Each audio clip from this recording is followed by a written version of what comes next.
दोस्तों आजकल आपने अक्षय खन्ना की धुरंधर मूवी में शेरे बालोच गाने पे डांस करते हुए एंट्री मारते हुए अपनी रील फीड या कोई ना कोई अन्य सोशल मीडिया प्लेटफॉर्म पे जरूर देखा होगा।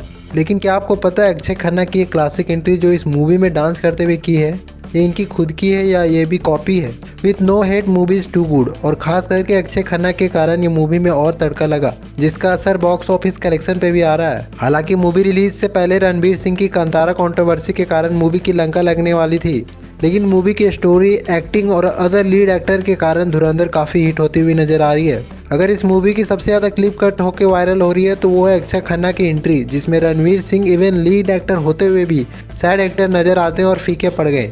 लेकिन इस बीच ये भी बात उठ रही है कि क्या अक्षय खन्ना की डांस वाली एंट्री कॉपी है, यानी कि ये पहले भी किसी मूवी में किया गया है। दरअसल अक्षय खन्ना की ये डांस जैसी हूबहू डांस किसी पुराने वीडियो में देखा जा रहा है। इस वीडियो में आपको अक्षय खन्ना के जैसे ही डांस स्टेप करते हुए नजर आ रहे हैं, वो कोई और नहीं बल्कि अक्षय खन्ना के खुद के पिताजी की है। इस वीडियो में जो शख्स से डांस कर रहा है वो अक्षय खन्ना के पिताजी विनोद खन्ना है। विनोद खन्ना का ये वीडियो 1989 की है। लाहौर के किसी कॉन्सर्ट में विनोद खन्ना नाच रहे हैं। इस कॉन्सर्ट में विनोद खन्ना के साथ साथ एक्ट्रेस रेखा, पाकिस्तान के पूर्व प्राइम मिनिस्टर इमरान खान और क्रिकेटर जावेद मिंदाद भी नजर आ रहे हैं। लेकिन क्या आपको पता है अक्षय खन्ना की डांस मूवी स्क्रिप्ट में थी ही नहीं।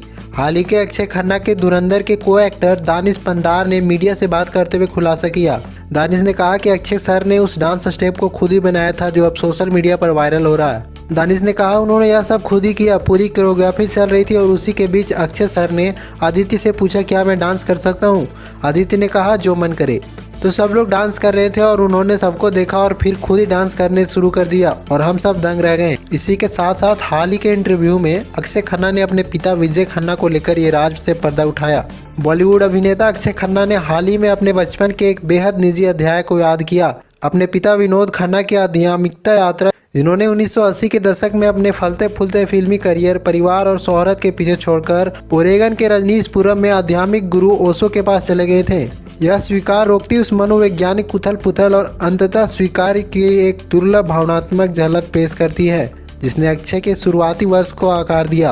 अक्षय अक्सर खुलकर साक्षात्कार देने से कतराते थे, जिससे यह खुलासा और भी मार्मिक हो जाता है। उन्होंने बताया कि बचपन में उनकी समझ कितनी सीमित थी। वे यह समझ ही नहीं पाते थे कि जिस व्यक्ति के पास जीवन में सब कुछ था वह संन्यास यानी पूर्ण त्याग क्यों चुनेगा।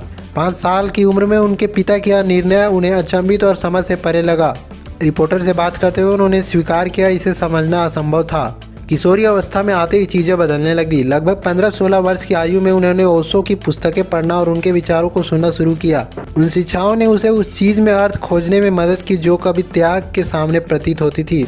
उन्होंने कहा कि उन्हें एहसास हुआ कि उनके पिता के लिए किसी चीज़ ने उन्हें अंदर तक इतना झकझोर दिया होगा कि संन्यास लेने का निर्णय न केवल तार्किक बल्कि आवश्यक भी हो गया। उन्होंने आगे समझाया संन्यास का अर्थ है अपने जीवन का पूर्ण त्याग करना, परिवार तो उसका केवल एक हिस्सा है। इस समझ ने बचपन में महसूस हुए गहरे आघात को कुछ हद तक कम कर दिए। जब अक्षय से पूछा गया कि उनके पिता भारत क्यों लौटे और उन्होंने अपने करियर फिर से शुरू किया, तो उन्होंने इसका कारण ओशो की शिक्षाओं से मोहभंग को नहीं बल्कि बाहरी उथल पुथल को बताया। विनोद खन्ना के अपने स्टारडम के चरम पर होते हुए फिल्मों से विदा होने से फिल्म इंडस्ट्री और उनके प्रशंसक दोनों ही सदमे में थे। अक्षय और उनके भाई के लिए इसका मतलब था बचपन से ही खालीपन और कई मुश्किल सवालों के साथ जीना। लेकिन आज आदित्य धर की फिल्म धुरंधर में अपनी हालिया भूमिका के कारण अक्षय को मिल रही नई प्रशंसा के साथ ऐसा लगता है कि शुरुआती उथल पुथल ने उन्हें परिभाषित नहीं किया बल्कि उनकी सोच को आकार दिया और शायद प्रसिद्धि, परिवार और पहचान के प्रति उनके सक्षम दृष्टिकोण को भी। आपको धुरंधर मूवी कैसी लगी दोस्तों, कमेंट में जरूर बताना और हमारे चैनल को सब्सक्राइब करना ना भूलना। धन्यवाद।